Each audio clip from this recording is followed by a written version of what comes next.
नमस्कार दोस्तों, कैसे हैं आप। उम्मीद करता हूं बहुत बढ़िया होंगे। दोस्तों, मैं हूं एनपी सुशील और आप इस वक्त देख रहे हैं अपना पसंदीदा चैनल नागा 3am@333। दोस्तों, महाशिवरात्रि पर इस चैनल पर बहुत से वीडियो पहले से भी बने हुए हैं, जिसका लिंक मैं दे दूंगा।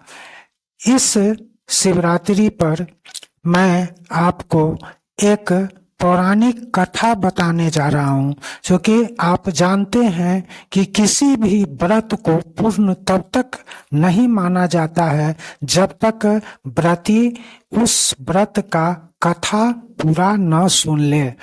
तो जितने भी व्रती हैं जो शिवरात्रि करने वाले हैं, उनके लिए इस कथा को सुनना बहुत जरूरी है, तभी उनका व्रत पूर्ण माना जाएगा। तो दोस्तों, मैं आज यही कथा सुनाने जा रहा हूँ, शिवरात्रि व्रत कथा। शिव जी ने पार्वती को शिवरात्रि के व्रत का विधान बताकर यह कथा सुनाई। एक बार चित्रभानु नामक एक शिकारी था। पशुओं की हत्या करके वह अपने कुटुंब को पालता था।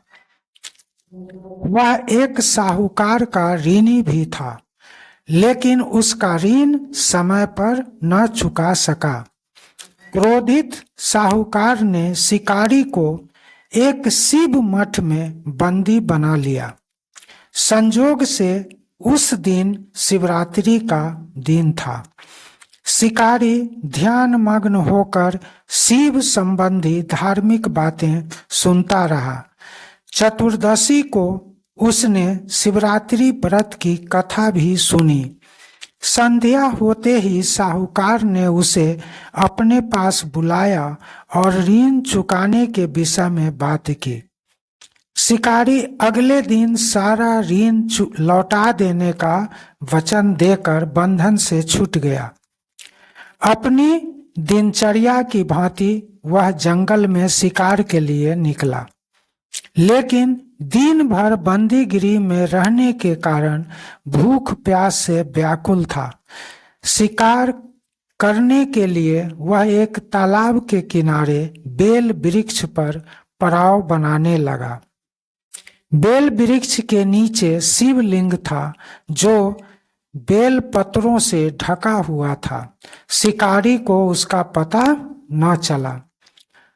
पड़ाव बनाते समय उसने जो टहनियां तोड़ी, वे संजोग से शिवलिंग पर गिरी। इस प्रकार दिन भर भूखे प्यासे शिकारी का व्रत भी हो गया और शिवलिंग पर बेल पत्र भी चढ़ गया। एक पहर रात्रि बीत जाने पर एक गर्भिणी मृगी तालाब पर पानी पीने पहुंची। शिकारी ने धनुष पर तीर चढ़ाकर ज्यों ही प्रत्यंचा खींची, मृगी बोली, मैं गर्भिणी हूं, शीघ्र ही प्रसव करूंगी। तुम एक साथ दो जीवों की हत्या करोगे, जो ठीक नहीं है। मैं बच्चे को जन्म देकर शीघ्र ही तुम्हारे समक्ष प्रस्तुत हो जाऊंगी, तब मार देना। शिकारी ने प्रत्यंचा ढीली कर दी और मृगी जंगली झाड़ियों में लुप्त हो गई। कुछ देर बाद एक मृगी उधर से निकली। शिकारी की प्रसन्नता का ठिकाना न रहा। समीप आने पर उसने धनुष पर बाण चढ़ाया।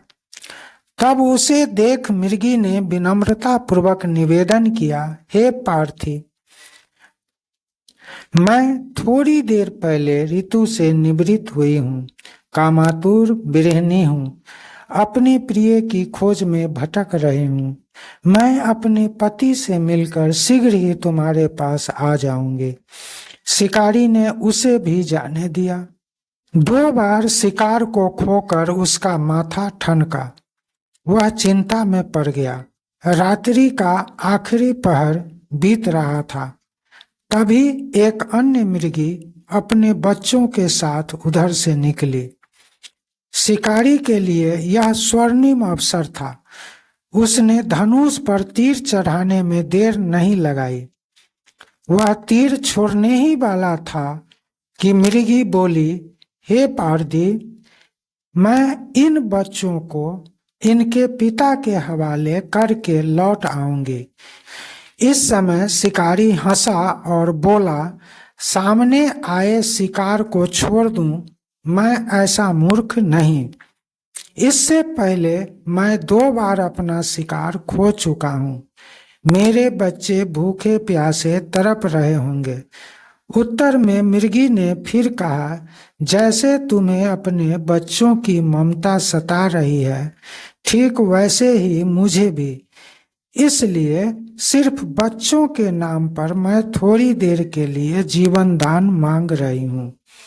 हे पारधी, मेरा विश्वास कर, मैं इन्हें इनके पिता के पास छोड़कर तुरंत लौटने की प्रतिज्ञा करती हूँ।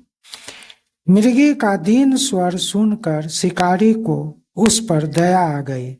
उसने उस मृगी को भी जाने दिया। शिकार के अभाव में बेल वृक्ष पर बैठा शिकारी बेल पत्र तोड़ तोड़ कर नीचे फेंकता जा रहा था। पांव फटने को हुई तो एक हिष्ट पुष्ट मृग उसी रास्ते पर आया। शिकारी ने सोच लिया कि इसका शिकार वह अवश्य करेगा। शिकारी की तनी हुई प्रत्यंचा देखकर मृग विनीत स्वर में बोला, हे पारदी भाई, यदि तुमने मुझसे पूर्व आने वाली 3 मृगियों तथा उसके छोटे छोटे बच्चों को मार डाला है, तो मुझे भी मारने में विलंब न करो, ताकि मुझे उनके वियोग में एक क्षण भी दुख न सहना पड़े। मैं उन मृगियों का पति हूँ। यदि तुमने उन्हें जीवन दान दिया है, तो मुझे भी कुछ क्षण का जीवन दान देने की कृपा करो। मैं उनसे मिलकर तुम्हारे समक्ष उपस्थित हो जाऊंगा। मृग की बात सुनते ही शिकारी के सामने पूरी रात का घटना चक्र घूम गया। उसने सारी कथा मृग को सुना दी। तब मृग ने कहा, मेरी 3 पत्नियां जिस प्रकार प्रतिज्ञाबद्ध होकर गई हैं, मेरी मृत्यु से अपने धर्म का पालन नहीं कर पाएंगी। अतः जैसे तुमने उन्हें विश्वास पात्र मानकर छोड़ा है, वैसे ही मुझे भी जाने दो। मैं उन सब के साथ तुम्हारे सामने शीघ्र ही उपस्थित होता हूँ। दोस्तों, उपवास, रात्रि जागरण तथा शिवलिंग पर बेलपत्र चढ़ने से शिकारी का हिंसक हृदय निर्मल हो गया था। उसमें भगवत शक्ति का वास हो गया था। धनुष तथा बाण उसके हाथ से सहज ही छूट गया। भगवान शिव की अनुकंपा से उसका हिंसक हृदय कारुणिक भावों से भर गया। वह अपने अतीत के कर्मों को याद करके पश्चाताप की ज्वाला में जलने लगा। यही देर बाद वह मृग सपरिवार शिकारी के समक्ष उपस्थित हो गया, ताकि वह उनका शिकार कर सके। किंतु जंगली पशुओं की ऐसी सत्यता, सात्विकता एवं सामूहिक प्रेरणा भावना देखकर शिकारी को बड़ी ग्लानि हुई। उसके नेत्रों से आंसुओं की झड़ी लग गई।